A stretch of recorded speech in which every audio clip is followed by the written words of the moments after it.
Shalom, Ubrahá, nossa aula de hoje é no mérito da elevação da alma do nosso querido Osmar Ivo Miller, filho de Júlia Miller, e temos a honra de ter aqui a visita dos netos dele que vieram para o Brasil por causa do falecimento dele, nosso querido Daniel. Shalom Ubrahá, como estão? Tudo bem?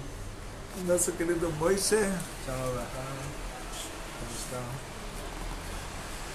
E o tema da nossa aula de hoje é a nossa Parashá. Estamos no Chumash Bereshit, Parashat Lech Lecha, que Deus diz para Abraão: vai para você. E nessa Parashá nós temos muitas incógnitas que nós vemos assim, que Hashem disse para Abraão: vá para você. Quer dizer, o que quer dizer para você? E não para mim, quer dizer, Deus está mandando ele. Então o que quer dizer Deus fala vai para você? Vai porque eu estou te mandando, né? Então o vai para você quer dizer vai para o seu próprio bem. Aqui no Ur-Kasdim, onde ele morava, na antiga Mesopotâmia,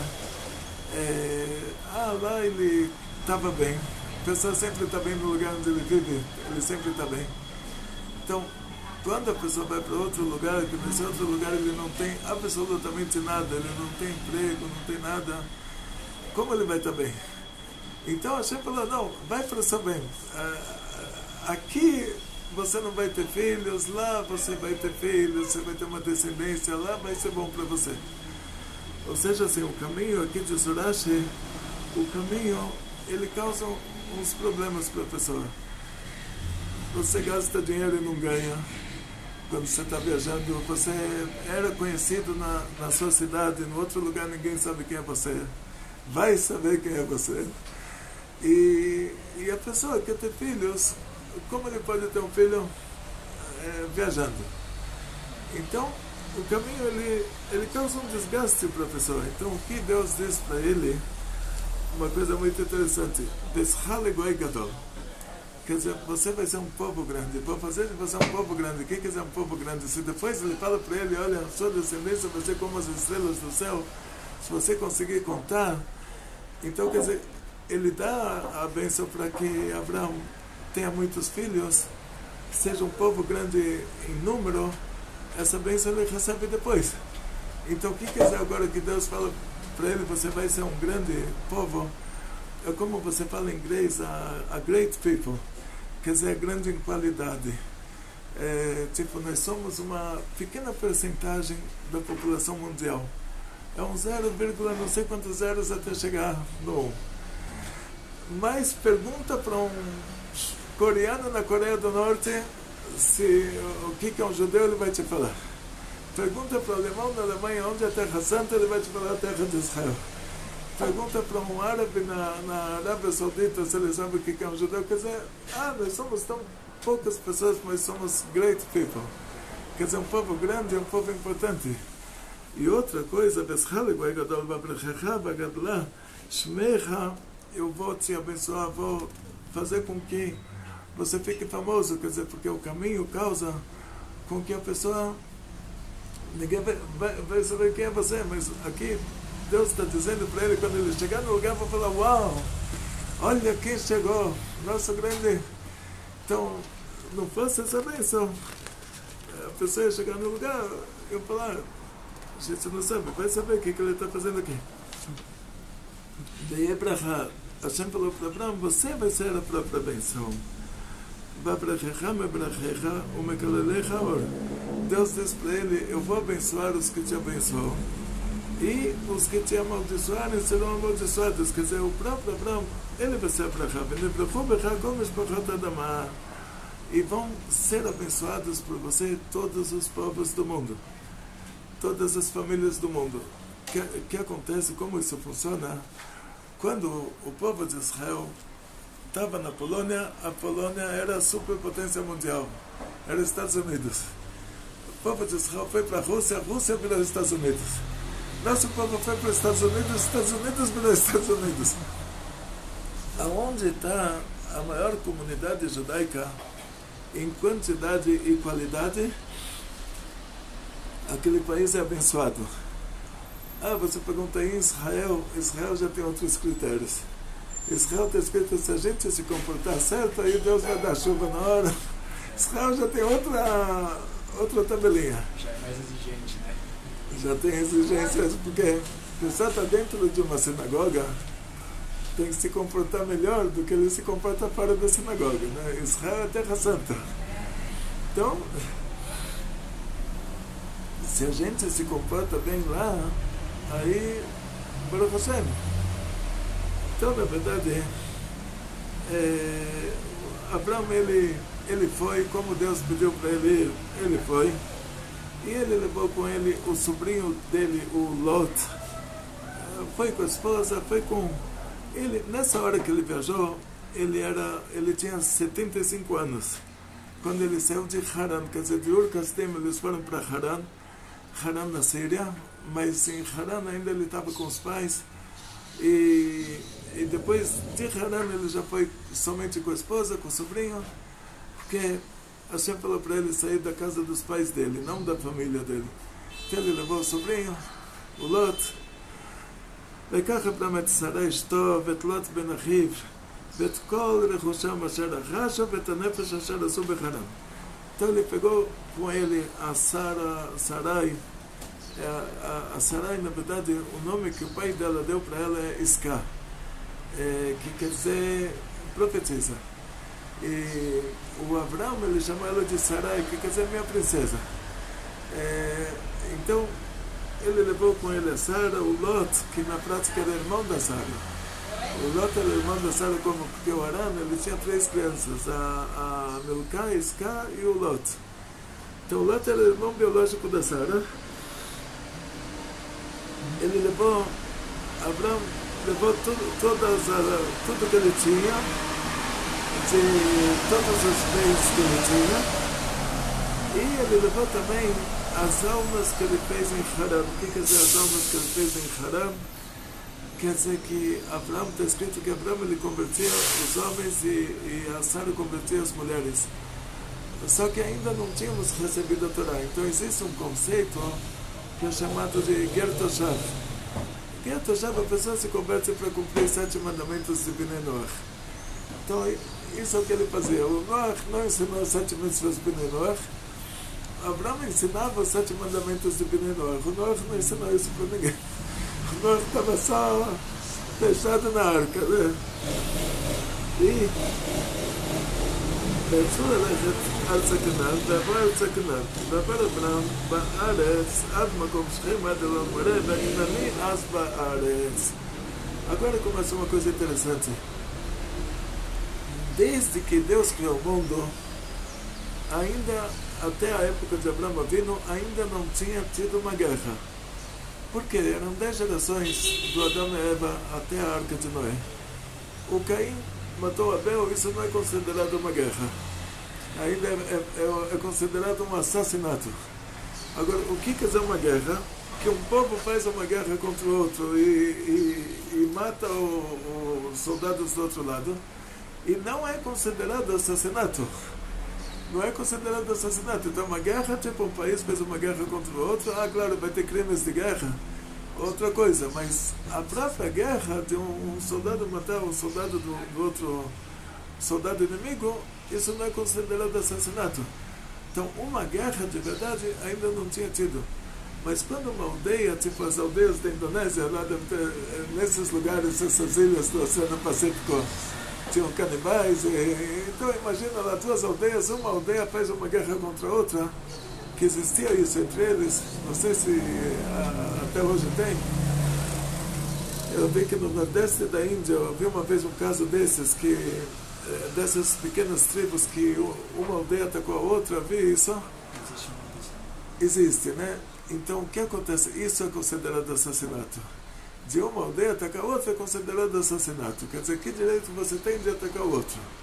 Então até agora não tinha acontecido, a primeira guerra da humanidade ainda não tinha acontecido, só vai acontecer quando os 4 reis, eles atacam 5 reis. Isso vai ser a primeira guerra, vai estar escrito lá, Asum el-Hamah, que eles fizeram guerra, vai ser a primeira guerra da nossa história, da história da humanidade. Mas aqui, o que ele diz, que os cananeus estão na terra, quer dizer, é briga de uma aldeia ataca a outra.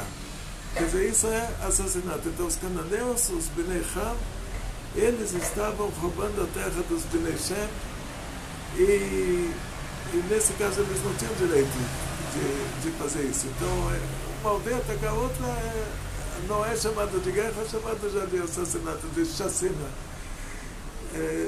Então estava acontecendo isso. Então Abraão, ele era dos filhos de Shem, e ele chega na terra que Deus vai mostrar para ele, que Deus falou para ele: olha, você vai ficar famoso, todo mundo vai te conhecer, você vai ter muitos filhos, e não só isso, você vai ter muito dinheiro, muitas bênçãos. Ele chega na terra que Deus mostrou para ele, é exatamente o contrário.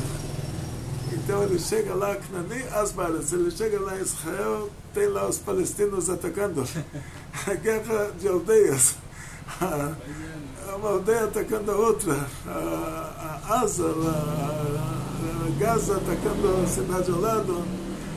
Ele chega lá, crise econômica, como dá para viver no meio de uma guerra? O dinheiro fica difícil. Ele chega lá, ele é mais um, ninguém conhece ele, ninguém sabe quem ele é. Então isso foi um teste. Quando Deus te fala uma coisa e depois acontece outra, a gente chama isso de teste. Nossa vida nesse mundo é uma corrida de obstáculos. Cada vez a gente ultrapassa um novo obstáculo. Abraão, ele foi testado 10 vezes. Esse aqui vai ser um dos testes. E daí, que Abraão Mitzrayim, então aí ele teve que descer para o Egito. Ele teve que descer para o Egito. Não tinha o que comer lá, em Sinai. Voltar para a Síria, ele não podia, porque Deus falou para ele: sai da casa dos seus pais. Então os pais dele estavam na Síria, lá em Haran. Agora, voltar para a Mesopotâmia, para o Golfo Pérsico, onde era Ur-Kasdim, ele não podia, porque Deus falou para ele: saia da sua terra e do lugar onde você nasceu. Ele nasceu lá no Golfo Pérsico, em Ur-Kasdim. Então, o único lugar que sobrou, sendo que o mundo daquela época era um mundo muito pequeno, o mundo inteiro era do Vale do Rio Indo até o Rio Nilo, na região que ele está no Egito, não na Uganda, o Rio Nilo no Egito. Então aquilo era o mundo inteiro, de ponta a ponta. A Europa era a floresta amazônica. Quer dizer, o mundo inteiro era do Vale do Rio Indo até o Nilo. Então Abraão, que sobrou para ele do mundo inteiro, foi só ir para o Egito. E Abraão foi para o Egito. E agora nós vamos ver uma coisa, está escrito Maaseh Avot Siman Labanim. E tudo que vai acontecer com os nossos patriarcas vai ser um sinal para o que vai acontecer com nós próprios. Para o que vai nos acontecer no futuro, que a gente desceu para o Egito, saímos de lá com grandes riquezas. Abraão desceu para o Egito, depois ele subiu para o Egito com grandes riquezas, e essa parte da história nós vamos pular, que o nosso ponto aqui da história é quando Hashem vai se revelar para Abraão. E toda a história que aconteceu no Egito, e como ele porque Abraão teve que se separar do Lot, e o que vai acontecer, a gente vai pular essa parte, e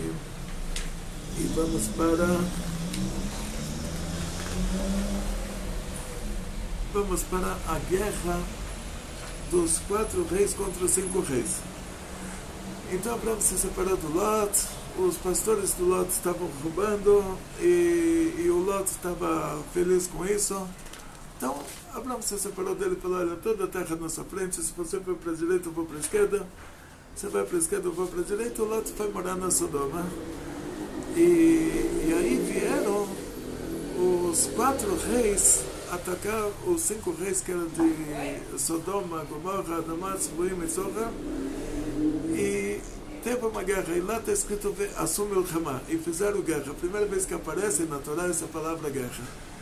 Então aí já há uma guerra, quer dizer, aí o soldado que mata o outro já não é considerado um assassino. Mesmo que o motivo daquela guerra tenha sido um motivo econômico, mesmo assim, já é considerado uma guerra.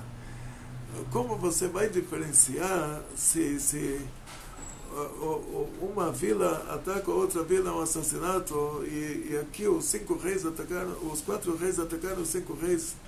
Isso foi uma guerra. Para determinar o que é uma guerra, para diferenciar, nós vamos ter que estudar a fundo esse assunto. Então, é assunto para outra aula. Mas aqui aconteceu uma guerra. Então, esses 4 reis, e depois tem um motivo profundo porque eles são 4 reis. Eles atacaram 5 reis, atacaram o rei de Sodoma, o rei de Gomorra, o rei de Adamá, Tzboim e Sorra, e eles pegaram todos os bens dessas pessoas e pegaram também essas próprias pessoas e levaram. O que aconteceu? Continuação da história. O Abraão agora estava com um problema, e a gente vai ver, tem todo um lado espiritual por trás disso. No Lot estava a alma do rei Davi, a alma do Mashiach. O rei Davi foi o rei ungido. O rei ungido é chamado Melech HaMashiach, rei ungido. E um descendente do rei Davi vai ser o Melech HaMashiach, que também é chamado de rei ungido, por causa que o rei Davi ele foi ungido. Ou seja, assim, nas escrituras judaicas, o Rambam explica isso, que vai vir um rei de verdade. Que quando você fala rei, quer dizer que a pessoa está nessa função. Esse rei tem que ser um descendente do rei Davi, que ele sabe tanto a Torá quanto o rei Davi, e ele vai fazer as guerras de Hashem, ele vai vencer, ele vai trazer o Beit HaMikdash, e ele vai trazer todos os judeus que estão espalhados pelo mundo. Se ele fizer isso, ele é o Melech HaMashiach. Se ele está nesses critérios, mas ainda não fez isso, ele é candidato a Mashiach. A gente diria até Becheskat Mashiach. Mas não tem como ser alguém que não seja um descendente do rei Davi.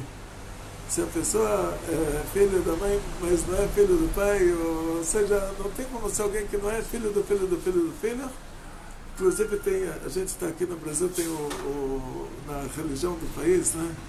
Eles, no cristianismo que foi trazido da Europa, eles pegaram os conceitos da mitologia e colocaram em primeiro lugar. E em segundo lugar, os conceitos judaicos.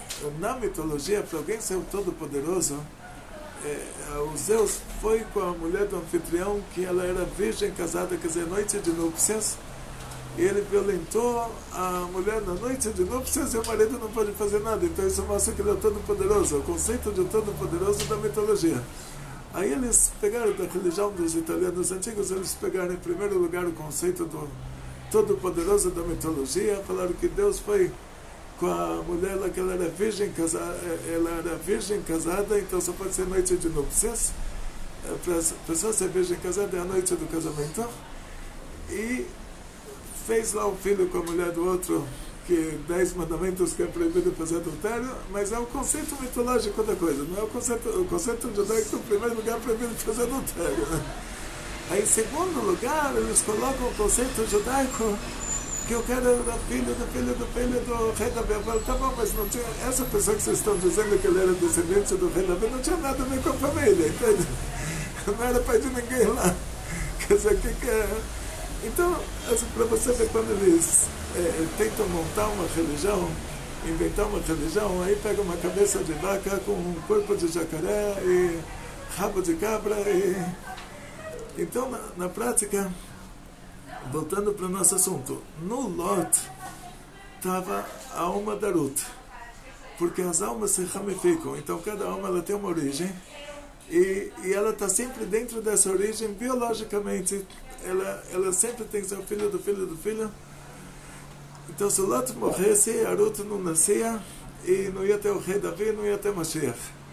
Então, os grandes cabalistas, eles falam que por trás de tudo aquilo estava uma luta entre o lado ruim contra o lado bom, tentando impedir com que no final do prazo de validade desse mundo tivesse a Geulah, tivesse o Mashiach. Então eles levaram o Lot. Agora Abraão vai lá salvar o Lot também por esse motivo. Lá do culto da coisa é que no Lot está a alma da Ruth e na Ruth está a alma do rei Davi, no rei Davi está a alma do Melech HaMashiach. Abraão ele faz uma guerra contra esses 4 reis que eram muito poderosos, e a guerra que Abraão faz sem equipamento nenhum, tudo lá foi surreal, tudo lá foi milagroso. E afinal das contas ele conseguiu salvar o Lot, pegar todas as pessoas e todos os bens que eles pegaram. Graças a Deus conseguiu salvar principalmente o Lot, que era o objetivo dessa guerra. E depois ele fez as contas. Quando a pessoa vai fazer uma coisa normal, dentro dos padrões normais, então está tudo dentro dos padrões normais. Agora, se te acontece um milagre surreal, esse milagre é descontado dos seus méritos, a não ser que o próprio Deus tenha pedido para você fazer isso. Então, no caso de Abraão, depois Hashem vai se revelar para ele, ele sentiu assim, que sendo que ele fez essa batalha contra aqueles 4 reis, e tudo que aconteceu lá foi surreal, foi acima da natureza, então ele sentiu, agora todos os meus méritos já foram, que Deus me fez muitos milagres, já estou sem mérito nenhum, todos os meus méritos lá em cima foram usados. Então, perguntando se tem mais pacote de bolacha em algum lugar. Então Abraão ele está preocupado, o que vai acontecer agora? Ele, coitado, ele perdeu todos os méritos dele. E aí começa vai acontecer que uma coisa muito, muito, muito interessante. A Harad Benimel, depois que aconteceu tudo isso, depois que Abraão fez essa guerra contra os 4 reis e ganhou de maneira sobrenatural, a Harad Benimel, Ayad Bar Hashem el Abraão Bamachzeh. Então Abraão Avinu, agora ele vai ter uma revelação divina, e nós vamos ver uma coisa, o que vai acontecer aqui. Ele estava preocupado que aconteceu um milagre para ele, que ele conseguiu vencer aqueles 4 reis, e ele imaginou, agora eu já recebi todo o meu paraíso, eu já recebi aqui embaixo desse mundo. Agora, coitado de mim. E não só isso, o que eu fiz não foi uma guerra. O que eu fiz foi uma aldeia atacando a outra. Então assassinei todos esses soldados, assassinei essas... Então quer dizer, não só que perdi meus méritos, que eu tive os milagres, ainda, olha, eu matei pessoas. Eu vou receber um castigo sobre isso. Então, o que a gente fala para ele, nessa visão que ele teve, a gente diz para ele, Altera Abraão, não fique com medo. Elohim Magen Lach, que eu que te proteja, a sua recompensa vai ser muito grande, quer dizer, tudo o contrário do que você pensou. Ou seja, assim, o que você fez, você me representou, você fez essa guerra por mim, então não só que você não perdeu os méritos, mas ainda vou te pagar por ter feito isso. Você vai ter uma recompensa muito, muito grande. Aí Abraão aproveita agora e ele fala, Abraão, Hashem Eloquim matiteli, o que você já pode me dar? Eu não tenho filhos. O Ben Meshek Beiti, o da Meshek Eliezer. E aqui o responsável por todos os meus bens, a pessoa que é o meu diretor administrativo, ele é de Damasco, ele é o Eliezer, e ele, por ser alguém de Damasco, por ser um arameu, eles eram os cananeus, eles eram Bnei Ham. Por ser dos Bnei Ham, ele tem um limite espiritual dele, ele não vai ter como ser o meu sucessor. Então ele fala, esse que vai me herdar, o que quer dizer vai me herdar? Ele não está pensando nos bens dele, não está pensando no dinheiro, porque o dinheiro ele pode fazer uma doação antes de morrer, Ele está dizendo, esse que vai me suceder, depois que eu morrer, quem vai me suceder? Eu não tenho filhos. E o meu diretor administrativo aqui, ele é de Damasco, ele é um neto do Ram, bisneto do Ram. Ele tem um limite espiritual dele, ele não vai poder ser o meu sucessor, não vai poder ser Rebbe no meu lugar, vamos dizer assim. Vayomer Abraham, em li lo natat zera, veinei ben beiti oreshati, você não me deu uma descendência, e essa pessoa que ele vive comigo, ele vai me herdar. Então Hashem falou para ele, nessa visão, respondeu para ele assim: ele não vai ser o seu herdeiro, ou seja, o Eliezer de Damasco, ele não vai ser o seu herdeiro, ele não vai ser o seu sucessor. Novamente, o herdeiro aqui, quando Deus fala que vai dar para ele aquela terra, que a história começa assim, então, quer dizer, o sucessor dele é a pessoa que vai herdar a terra. Então, não estou falando sobre dinheiro à vista, cash. Estou falando, quem vai ser o meu sucessor? Ele vai ser o dono da terra de Israel. Então, Deus disse para ele, não vai ser o Eliezer, não vai ser esse, mas vai ser quem vai sair da sua barriga, quer dizer, o seu filho que você vai dar luz da sua barriga, o Irashecha, ele vai te herdar, quer dizer, ele vai ser o seu sucessor, e a terra de Israel vai pertencer a ele, quer dizer, depois a terra que eu te prometi, então já vai passar para ele. Então, detalhe, pequeno detalhe que Abraão talvez não prestou atenção. Deus podia ter falado para ele o que vai sair de você. Por que falou o que vai sair da sua barriga? Ele vai te dar. Aqui vai ter um detalhe importante. E essa palavra é importante aqui. Porque ela vai ser importante, vai ser outra rutsa. Então Deus tirou ele para fora, aí tem uns midrashim, levou ele lá para ver as estrelas lá em cima.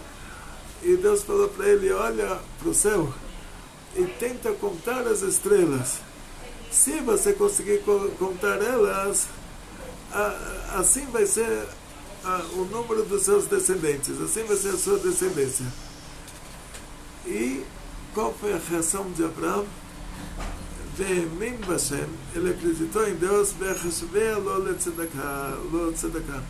e Deus considerou isso para ele uma bondade.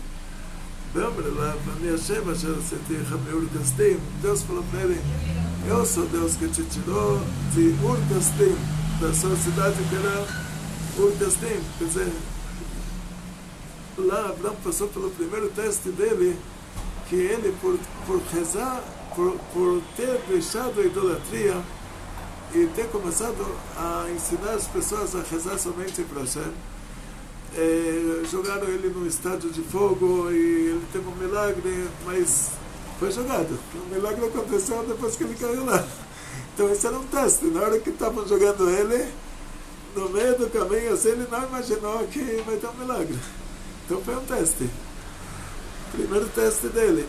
Então, e Deus disse para ele, eu sou o Deus que te tirou de lá, te tirou de Ur-Kasdim, לתת לך את הארץ הזאת לרשתה, para te dar essa terra que você vai repassar ela por herança.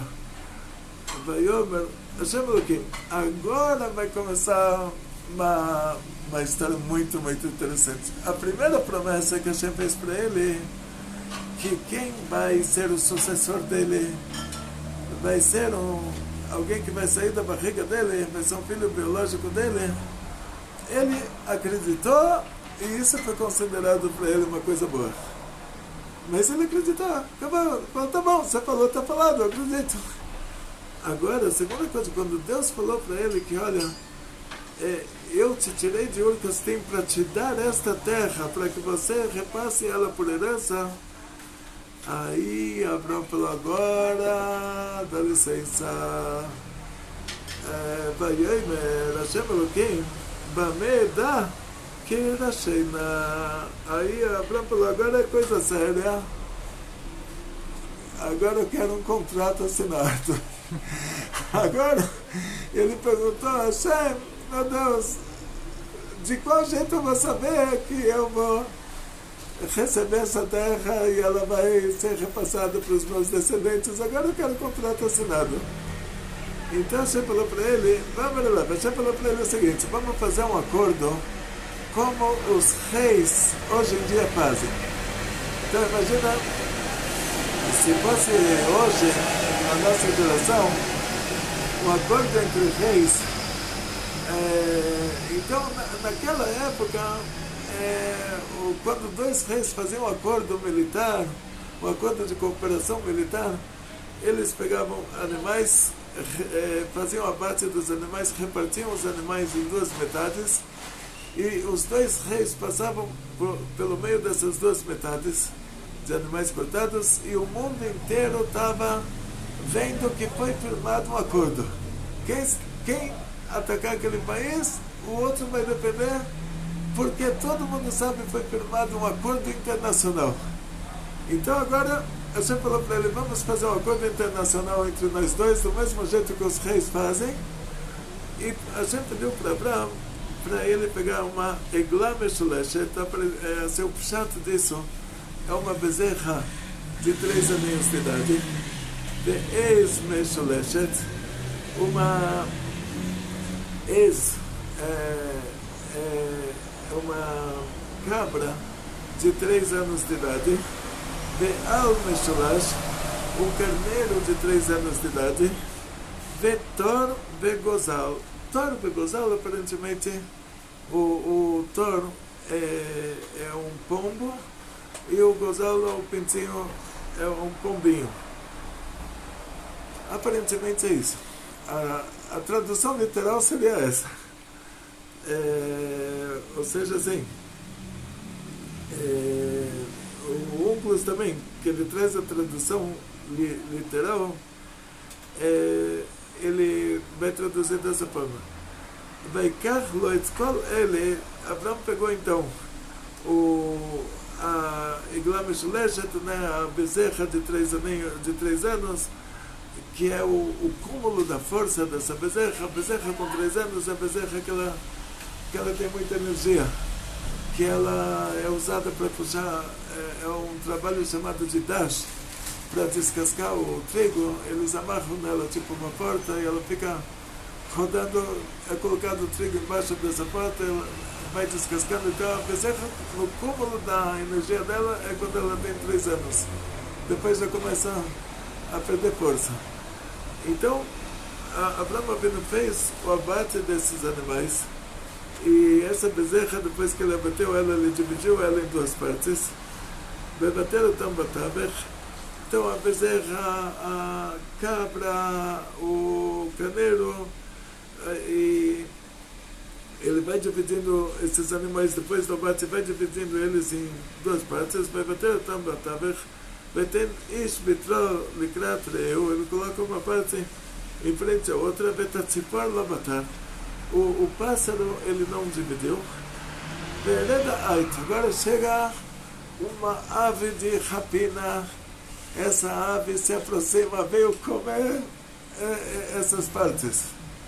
E agora começa uma história por si só. Está acontecendo aqui o maior milagre possível e imaginável. Está aqui Deus falando com Abraão.